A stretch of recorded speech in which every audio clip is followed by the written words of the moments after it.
Today we're going to be doing an instructional video to show you the process of cleaning a score motor on a ball bowler with the help of my assistant, Luna.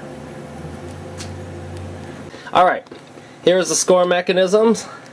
We have a crap load of them because it's a 6-player game, and we're going to use the instructional video here to show you the process of these videos. So my camera woman Luna is going to videotape for us while I take this apart and clean it. Alright, first thing we gotta do is gotta take the score reel out of here. Now this thing's been in here for quite a while. This thing is 1956. What? Has never been that one's tough. So this thing's very, very dirty. Let's see if we can get this thing out of here. Watch out, Dada. So, first we take everything out, take a look at it. Now all of these score reels are all gummed up. All the grease in there turns to like this hard resin, so the score reel won't move anymore. So we have to take each one apart, clean it, put it back together, make it look all nice and have it run properly. So here we go. Now we're pulling out the score reel. So this is what the score reel unit looks like. Now, as you can see, right now, see how the score reel doesn't even move? We push the plunger down, nothing's happening. Wheel is extremely tight, it's all bound up. We can't have that. So, first thing we do is take off these 3 nuts right here and take off the score reel. Okay. So, now, this process, if you go to pinrepair.com, they have these videos for pinball machines and ball bowlers and everything else, and they're called This Old Pinball. And these videos are extremely valuable if you own any mechanical arcade type machine. Should be a really good source. 2 weeks ago I didn't even know how to do this until I watched the video, so this is most helpful. A lot of work goes into here. Oh, by the way, it is 4:15 right now, so let's see how long this takes here to do one of these score reels. So here we go. So we take these 3 nuts off. Okay, take the score reel off. Put that aside. All right. Now we have to clean this cam right here, and we have to clean this little armature that we have in here. So since we got the needle nose out, take off this spring first thing. Then you take off this little cotter pin. Now the cotter pins, you got to make sure that they don't go flying across the room, because we'll set that over here. And we'll take off the other one since we have the needle nose in our hand already. Am I doing good? Yeah, you're doing a great job. You're being a good helper. Alright, so I got my rubbing alcohol ready to go here in the container. So we'll take this. Cam slides right up. I'll just go drop it in there and let it soak for a little bit. Now we have this switch right here that we got in the way, so we're going to have to move this switch so we can get at the lower cam. So what you do is you take out the first screw of the switch, take that, pull it out, and the other one you just loosen up. Okay, so we can lift it up. Okay, now we got to work this. See, now this thing should be moving. I can barely push that. It's all gummed up. So, are you watching where you're filming? Alright, you're doing good. And then you pull it up and out. That comes out. Drop it in there. Okay, take a little dab of rubbing alcohol. See the shaft? Clean all that old grease off of there. Grease that should have never been there to begin with.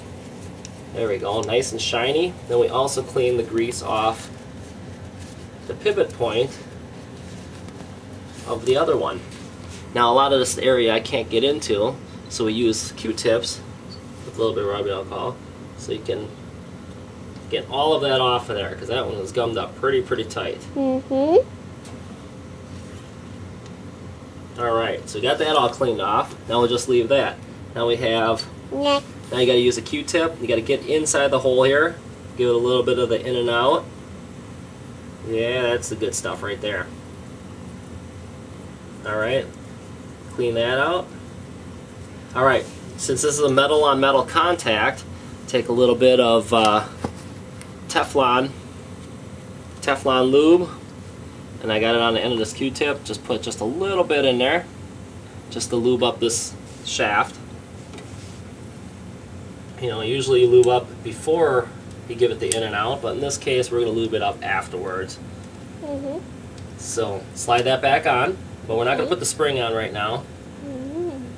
So put this back. Alright, then we're going to put the screw back in. Now I've done over half of these already, so we have, I'm getting a lot faster at this. I think the first one I did took me 35 minutes, maybe a little bit more. I seem to be getting faster at it. We'll see how long this one takes me. I hope it doesn't take forever. Well, it probably will. It'll probably take like 100 hours to do this. Alright, so we got the switch all back down. Now we got to take our camshaft out. Clean the grease off of that. Give this one a little bit of the in and out. Clean it out real good. Now we're not going to use any lube on this because this is a nylon shaft. This is a metal part. Nylon on metal doesn't need any kind of lubrication. It's self-lubricating. It's watching you. So clean all that off. You want to clean all the old grease off the cam itself too, because that can sometimes gum up everything. See all that old grease on there? Comes right off. Rubbing alcohol dissolves it really well. Why does it say there's some white stuff there? Because the tape's almost out, so we gotta hurry up. Alright, here we go. So you put this, slide this back on. Then you gotta move all this stuff out of the way so the cam falls all the way down. Alright, there it is. Then we take our needle nose. Gotta put these pins back, the cotter pins back in. Well, they're not really cotter pins, but they're kind of like it. So slide that one on. Better hurry. Slide this one on. And put the spring back on. See? And then we'll see how that works. Alright, see? See? I'm showing a little bit closer. Let's see what happened here.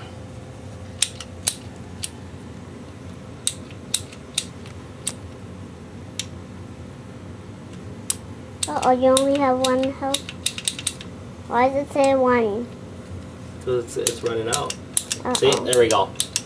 See it moving around now? The way it should. Everything's all nice and free. Alright, now take a piece of paper towel, mist some light water on it, very lightly, because these are cardboard reels. So you gotta wipe all this dust and grime off of here that's been caked on here for, this machine hasn't been up and running, I guess, in over 7 years. It seems like it's probably even been longer than that since it was actually working. Since all these score reels and everything were all gummed up, I doubt this thing has been working in a good 15-20 years. So this thing's gonna run like a top, hopefully, when it's done. See? Clean all those numbers off nice. Gotta be really gentle. I like doing this. Do you? Mm-hmm. That's good. Maybe we'll do it. Maybe we should do another video, huh? Yeah. Alright, see? It's all nice and clean. Now this is already keyed to make sure it's in proper position, otherwise the numbers would be completely wrong. Yeah. So there's only one way this really can go on here properly. It says 0, you better hurry, Dada. Okay. 2 zeros. 2 zeros? Yeah. Well, that's double 0. Alright, so screw this back on, but see? Let's take a look. See? Works nice and free. Works like a top. Yep. So how long did that take us? Oh, man. We got that done in about a little over 5 minutes. We're getting better at this. And the thing's almost out. Yes, and the thing is almost out. Yeah, the camera. And there we go. So now, you know, there we have it. And that's how you clean a score reel for either a ball bowler or a pinball machine. So, do you have to do all of them? Yes. Wow. All the ones that are still dirty. See all the clean ones? You Here, show the video of all the clean ones. Look it. Yes, those are the ones that are done. Ones that look clean So are you done. have to do the other side? Huh? I'll show, okay. And look at all the dirty ones.